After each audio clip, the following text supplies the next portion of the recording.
Why don't we start off with Maria, if you could introduce, I know I quickly introduced yourself, but if you could introduce yourself, maybe tell a little bit about Home Point, and talk about what Home Point is doing in this very transformative time for us. Hi everybody, I'm Maria Fregosi with Home Point Financial. As he said, I'm the Chief Capital Markets Officer, but I'm also in charge of the correspondent operations as well as the sales force. I also have risk and deal with new product development as well. So a lot of these issues cross over multiple of my lines, and so putting those pieces together, I think it helps have a holistic view of what we really need to do in the operation. To tell you a little bit about Home Point, we're only 4 years old, so we're relatively new. We grew by acquisition. We've done 4 acquisitions in 4 years. So we're a little familiar with blowing up the business. We recently acquired about a year ago Stonegate Mortgage. They were actually bigger than we were, so we had to do a little bit of blowing up in order to get all the operations together. So putting together those 2 very large-scale businesses, the first thing that we had to do was get everybody onto the same system. And that took us longer than we thought. It took us a solid year in order to get everybody onto the same LOS system. We do use Encompass. But one of the best things that we found when we looked at Stonegate was they had a system that they called AFI, and that means auto file intake.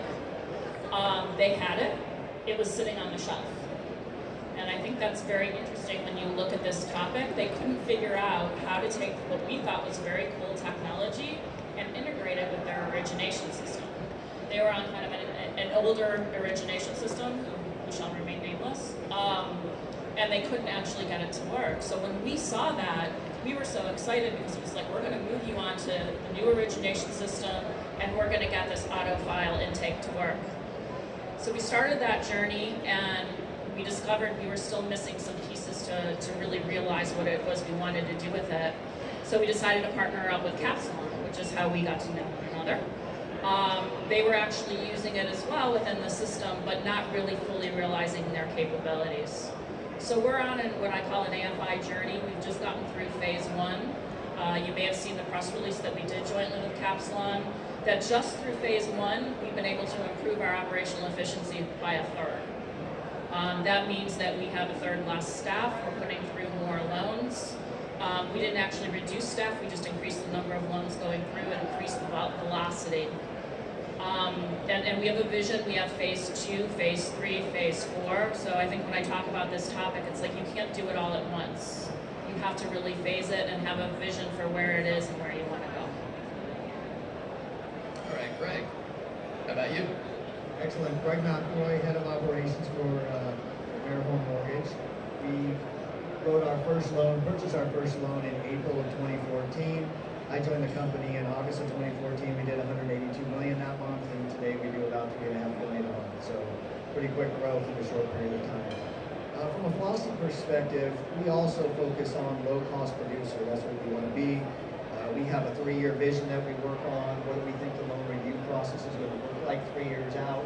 And we back that up to what can we accomplish this month, next year, that kind of thing. Similar to Maria's group, huge process efficiencies out of using data, automating the stare and compare process, get that out of the way, build in data and fields to run business rules, have our people only focus on exceptions, and our, like I said, overall, about 33% process improvement over the last couple of years as well. So very strong focus, similar kind of results. Yeah, so as you can see, it's pretty interesting, right? We have one company that is grew up out of acquisition, another company that is really growing organically, but still arriving at sort of similar, similar conclusion. So Maria, you know, when you look at the work that Home Point's doing and kind of extrapolate that out to the broader industry, it gets to the question of speed. How much do companies have to move in this transformation? How quickly? If you could give us your perspective on that, as well as your thoughts on the integrity of data. I think as the Chief Capital Markets Officer, right, you bring an interesting perspective of the secondary market to the table. If you can comment there, that'd be great. Yeah, so when you started out, you were talking about this change in environment, and you mentioned the word margin, and I'm not not sure what I know what that is anymore. It's such a challenge right now out in the marketplace that I think we're all being pushed to adapt and change and reduce our costs as fast as we possibly can, so that we keep a little bit of that elusive margin out there for ourselves and put it in our pocket.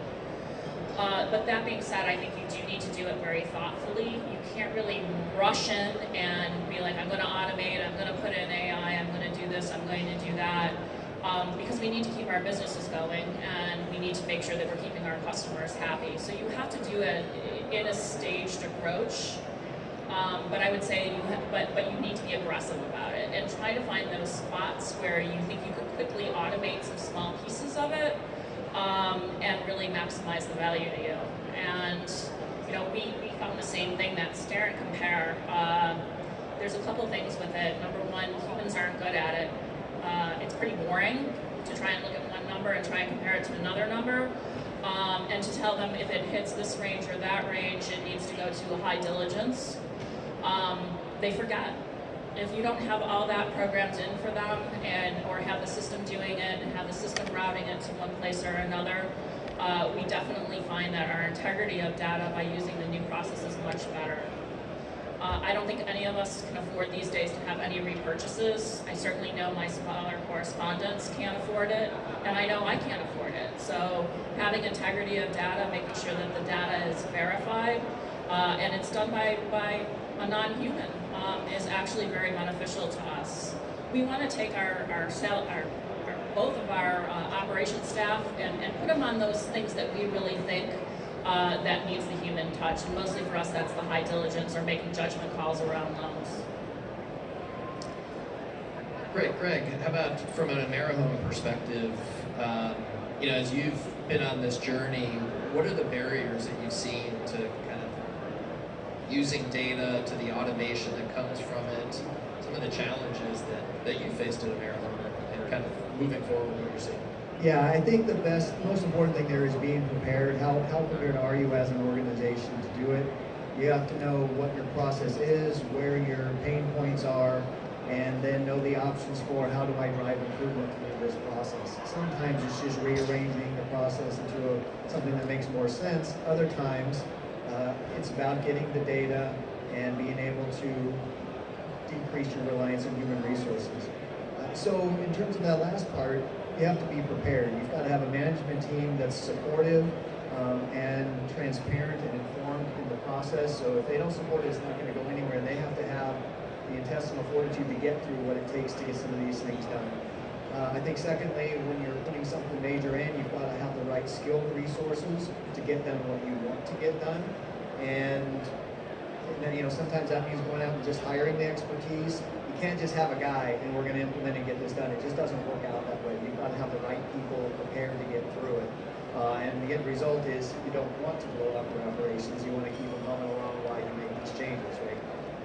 And I think the last piece is, have a good view of end to end. When we get this done, this is what we want it to look like, or this is what we want it to do. Because if you don't have that endpoint vision, you're never really going to be able to implement, get the right thoughtfulness in what you implement to get out the back door what you want. So whether it's about data or automating document views, anything like that, it all works out about the same. You got to know what that endpoint is. Yeah, to that point, Greg, I know that in conversations we've had, that the seller experience is extremely important, along with the operational improvements. Can you just comment a little bit on, I guess, some of those benefits that you've been working to drive to make AmeriHome more attractive as a correspondent? Yeah, for sure. So first off, defining what the seller experience it is. For us, it means being a long-term business partner and having that perspective.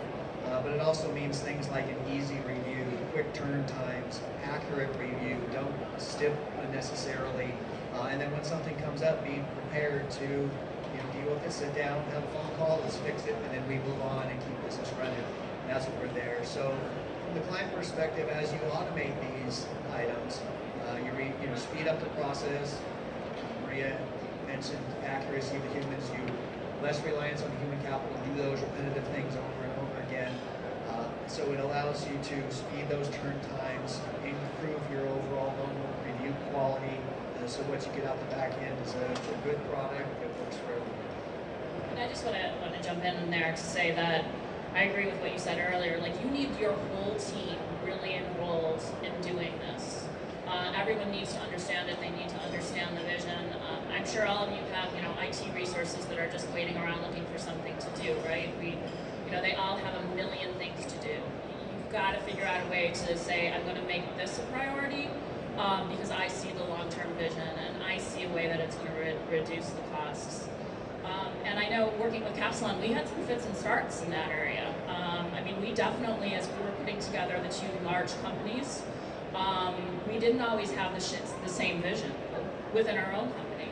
So we really needed to get together, get our vision straight, and then we were able to very effectively engage Capsilon as a partner with us. But I think it shows you with the struggles that we had, if you didn't have the right people in the room all bought in, and it has to be all the business leaders, it's just not going to get done. It's just not going to be a priority. It can't be just an IT initiative. We tried that, it didn't really work. Yeah, maybe Marie, you could also comment on how, the work that we have done together in terms of the purchase review process. Have you seen a benefit out to your TPO partners in that regard? Oh, for sure. Anytime that you're making your process smoother and faster and accurate, they're always happy. If you're going back and saying, we're missing this piece of paper, and they're going, yeah, I already sent that to you. And then you're like, well, I can't find it. Can you send it again? And then they're like, I already sent it to you. Can you send it again? And that process, that is not a good customer experience. And we were absolutely experiencing that. And we put something that we called TPO 2.0. We prioritized that ahead of some other, frankly, easier things in working with Capsilon to make sure that we knew where all the documents were and we could deliver out that customer experience. That was very, very important for us to sort of fix some of the issues that we were having in TPO. Great. All right. Well, as we wrap up here, would love to get your final thoughts as you take a step back and for the audience and people who are thinking about automation, using data, transforming their operations. I guess, what are your parting words of wisdom based on your very real experiences that you've gone through? Pick one thing. I think for us it really helped to sort of start out picking one thing. We picked the correspondent operation as our initial springboard. It was easier, frankly, because we were buying closed loans. You have all the documents. It's easier to determine, are the documents all there? When you have all the documents, you're not waiting around going, okay, well, they should be delivering this one to me, next week. So for us, it was definitely focusing on that if you're multi-channel. And then making sure the organization's bought in. From our CEO, Willie Newman, all the way down, people were committed and prioritized this ahead of some other things. So that's critical. Yes, we totally agree. And I would say the only other thing is pick that one thing that's most important to you, right? So as you look through your process, if you have a manufacturing type of view at what you do, and you've got 5 different things, and the lowest capacity of any one of those rolls is 40 units per day, if you will, or at the lowest is 18 and everything else is 40, then you pick the one that's doing the 18 per day, and how do I make that compatible with the rest of the process so the throughput keeps going. But it's also what's your biggest pain point. That's always the best one. If you sit down, I've gone into any role that I've gone into, you sit with those folks on the front line doing the work, and you say, if I could solve one thing, what would that be? They will always tell you what the answer is. They know what it is because it bothers them every day. That's where I would start, because that's how you figure out what the most important thing is. Got it. Great. So I know we do have a couple minutes here. Do you mind if I open it up just to see if there's any questions? Are there any questions from the audience before we wrap up here? Anything that's spurred on some thoughts? Yes.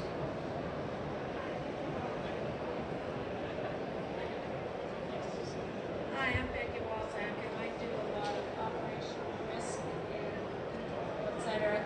I heard you talking a lot about testing this, making sure this is right, but at the end of the day, it seems like you're giving it back to a human.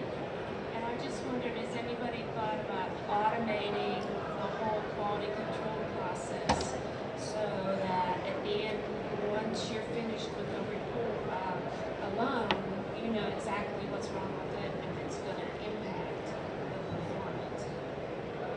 Yeah, So I mean, the underwriting process, that human review at the end is kind of something right now that I think you have to have, because it's very if-then based, right? So it takes that analytics and looking at a different situation and the experience of situations. So I think right now it's pretty inevitable, but I think going forward, if the machine learning and the AI technology does what it seems like it can do, there'll probably be much more likelihood of getting to that kind of point. But the human experience is what's key in those evaluations, at least for me. Yeah, so it's interesting that you brought that question up about QC, because I was just having a conversation with a vendor about it. I think we're going to be able to prove at some point that our automated systems don't necessarily require that human check. So I think that we're going to be able to look at a combination of our customer, like a customer scorecard. If this is a customer who has always delivered in 100% of the documents every single time, and they do very high quality business with them, they should be able to go through the process somewhat quicker, and we should be able to do more of a limited QC on them. Strong net worth, you buy it back if you do it wrong, and I'm going to rely on that. But I think we collectively as an industry that we need to prove to the investors that that process works, and it doesn't necessarily need a QC. Because right now we do a pre-fund, a post-fund, a later one. It does seem a little bit redundant if you have the systems that are really, really working. But it's on us to prove that. Okay. Any other questions? All right. Well, Greg, Maria, thank you very much for today. And if we could give them a round of applause for joining us. Thank you. Thanks, Jim.